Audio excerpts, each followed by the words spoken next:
Enzo Recto, kalaban ang katiwalian at kasinungalingan, kakampi sa katotohanan at kabutihan.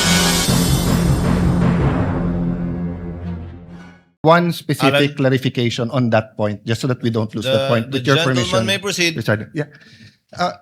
Excuse me lang sa prosecution and sa defense. Witness, one point lang, maybe one Yes, or sir. two questions on that Yes, point. Your Honor. Sabi mo, the President, sa pananaw mo, and yung iba, Speaker Martin felt threatened. Base doon sa investigation namin, sir. Base sa investigasyon at base sa video.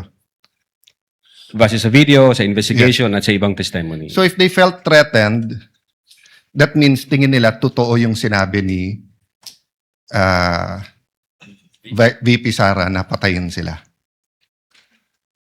Kasi they wouldn't feel threatened if they don't think na she meant it, na patayin silang tatlo, right? In our investigation, they trinato nila yung utterances as seryoso. Yes. At So banta ito. they won't feel threatened unless tingin nila seryoso yung threat. According to them, seryoso yung threat, Yes. sir. Okay. But the threat was, pag pinatay niyo ako, papatayin ko kayo. So kung hindi naman nila sila balak patayin, why would they feel threatened? Unless you're saying now, you think, balak nga nilang papatay si Vice President. Actually, sir, ito, from the point of view of law enforcement like us, yun nga yung naging alarming na issue doon na sa amin, sir. Sa No, amin I agree. I'm also, Mr. Vitesa, I'm also alarmed with the language, with saying that. I'm alarmed with what's happening in our country, in flood control, etc. But that's not my point. My point is, in your investigation, para maging grave threat, kailangan yung party na trineten feels threatened. Pero ang sinabi ni VP Sara, pag pinatay ako, patayin silang tatlo.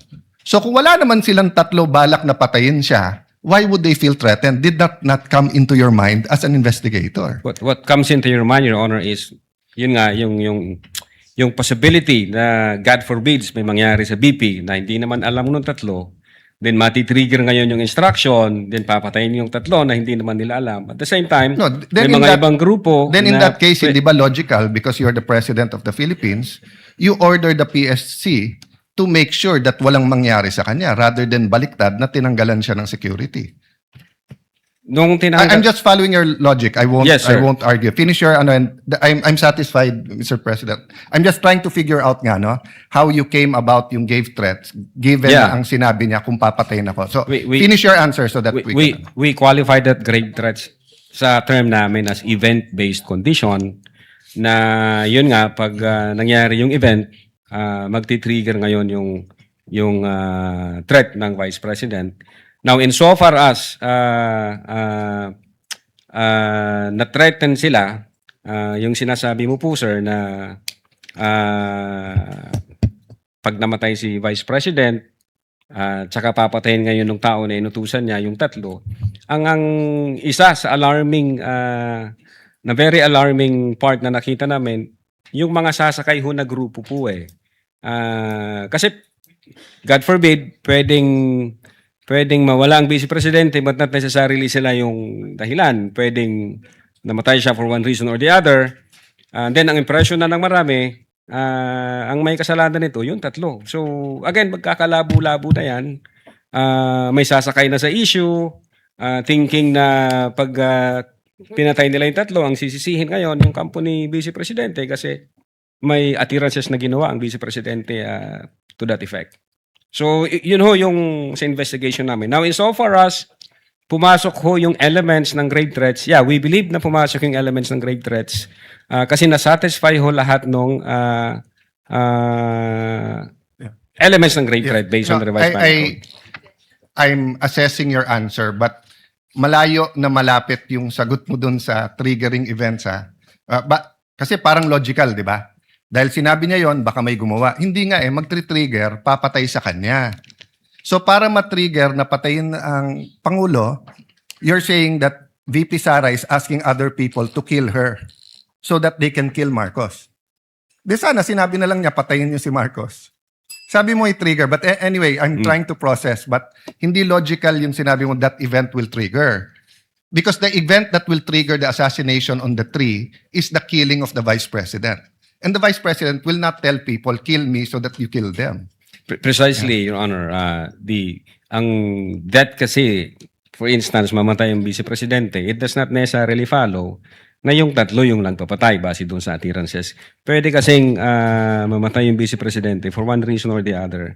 And again, since walang makakalam kung sino ang pumatay dyan, ang impression ng mga tao ngayon, matitrigger ngayon yung instruction. Pag na-trigger yung instruction, pwede na ngayon sumakay yung iba-ibang grupo thinking na kahit mabulilyaso ang sisisihin dito, ang Vice Presidente. Kasi nga, may utterances na ginawa ang Vice Presidente in public. From the point of view of law enforcement, ang gulo nun, Your Honor, matter of national security po yun. It's a matter of national security, Your Honor. Counsel for the respondent may proceed with his cross. So just to, before I leave this point, at any rate, you made all those observations and conclusions without any background on forensic What do you mean? psychology, correct? I don't have background for forensic All right. psychology. Okay, that's enough. Now, I'll go on to a different point. Let's talk about the context of these statements. The press con included a question and answer portion. Again, sir? The press con included a question and answer portion. Yes, I think so. And the VP Sara's statement, which you investigated, was an answer to a question that was asked during the press con. Yes, sir. And in fact, the focus of your investigation was VP Sara's answer, correct? What kind of answer, sir? Answer to the question asked in the press con. Can you tell me the specific questions and the specific answers? You were sir? the one who investigated it and you don't know the statement that you Objection investigated. I will Marami yung object vague. question doon, maraming answers, sir. Saan po Exactly. doon ang Objection tinutukoy? vague. Sustained. Kindly reform, counsel. All right.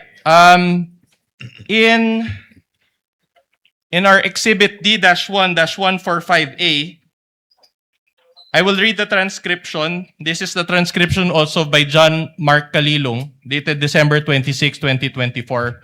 A certain Princess Maui asked, Counsel may approach from both parties to assist the witness. mag-iingat po kayo kasi sa dinami-rami ng pasabog ninyo ngayong gabi, it seems like marami po talaga kayong alam about them dahil sa pagkakasama ninyo sa kanila during the campaign and during the 2022 elections. Baka po mamaya kasi totoo yung mga naririnig namin, I don't know if it's true, na meron daw silang Operation Romanov. And baka bala kayong ubusin ang inyong pamilya dahil hadlang kayo sa kanilang mga balak in the future. So mag-iingat po kayo. My question to you is this. Will you agree that based on this question by one Princess Maui, there was also a threat against VP Sara and her family, namely Operation Romanov? Well, sabi ko nga, narinig ko yung term na Romanov nung binigkas yun ni Mayor Baste noong January during Maisog Rally. Other than that, wala ako kaming validated na about Romanov operation. But you watched this video, correct? So you heard it also during that time. Yan ho yung sabi ni Princess Maui, sir. So you heard it. Nag-invite kami kay Princess Maui, tinanong ko yung agent on case, kung nag-invite ba tayo kay Princess Maui, ang sabi ng agent on case, hindi raw siya nag-appear. Bunyog, bunyog, halikan na kasama ka. Bunyog, kapag buklod ay may pag-asa. Luzon, Visayas, Mindanao, isa ang pananaw. Sa bagong Pilipinas ang bunyog isisigaw. Bunyog.